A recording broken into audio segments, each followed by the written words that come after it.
Technician, may binuksan po tayo yung parcel. Ito ay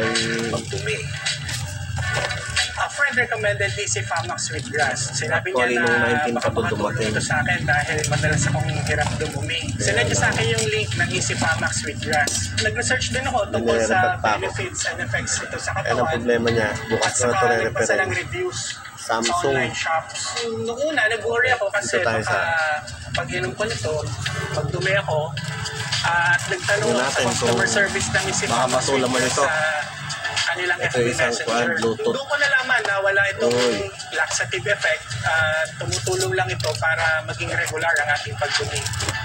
Matagal ko rin naging problema ang pagdumi. Remote. I always feel control. bloated. Madalas kasi, kumakain ako sa fast foods at mahilig sa mga prito at mamantikang pagkain. Wala nang gumamit ako ng Easy Famax with grass. Napansin ko na naging regular yung pagdumi ko. Buminhawa yung pakiramdam ng tiyan ko at naging maganda yung pangatawan ko. Speaker jack.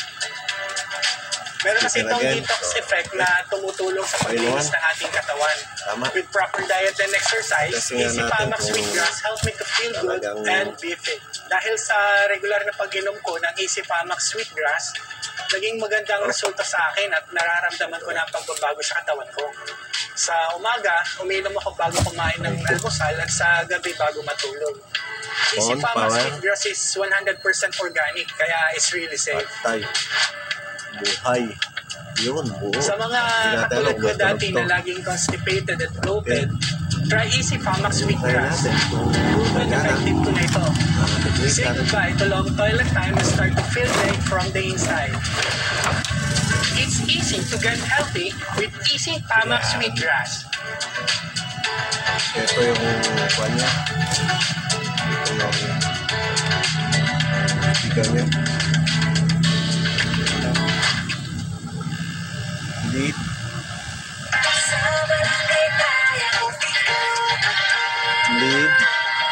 Lead speakers. Ito ang speaker.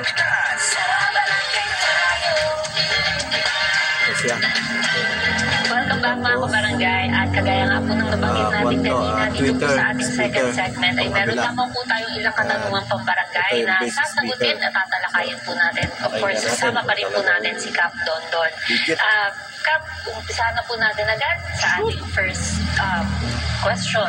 Dahil po, ito po sa ating unang update, sinabi daw po ng Malacanang ng Office of the Solicitor General o ang OSG po ang sasagot at magko-comment po laban sa petition challenging the constitutionality of Republic Act o RA 12232 which moves the Barangay and Sangguniang Kabataan Elections or BSKE from December 1, 2025 to the first Monday of November 2026. Inatasan po ng Supreme Court ang Malacanang, Kongreso at Senado, pati na rin po ang COMELEC upang magsumite ng comment po ukol dito. Ang SC ay magre-resume pa lang po ng court duties on September 23 pagkatapos po ng bar exams. Ang OSG ang defense lawyer ng pamahalaang gobyerno sa anumang kaso sa Supreme Court. Ang OSG ngayon ay si Solicitor General Darlene Berberabe.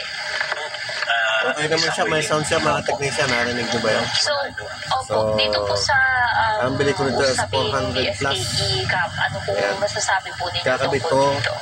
Dito ko siya ikakabit mga technician. Yan, yan ko siya ikakabit. So, many times. kapit na natin. Kaya sila sa akin kung anong mangyayari yun. Ang importante. Ayan, mga technician, gabi na. Gabi na ho.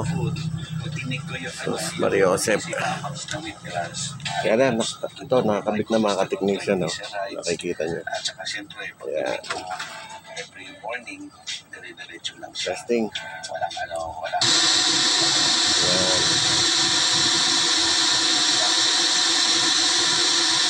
Ano pick up na channel? sa week. Every morning, feeling ko siya bloated.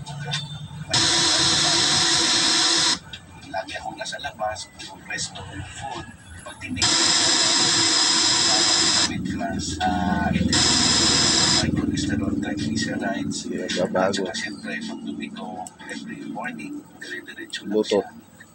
GSAT, manalo ng 1 milyon sa GSAT Panalo Bluetooth. Legendary Raffle Draw. Your load to Okay. million.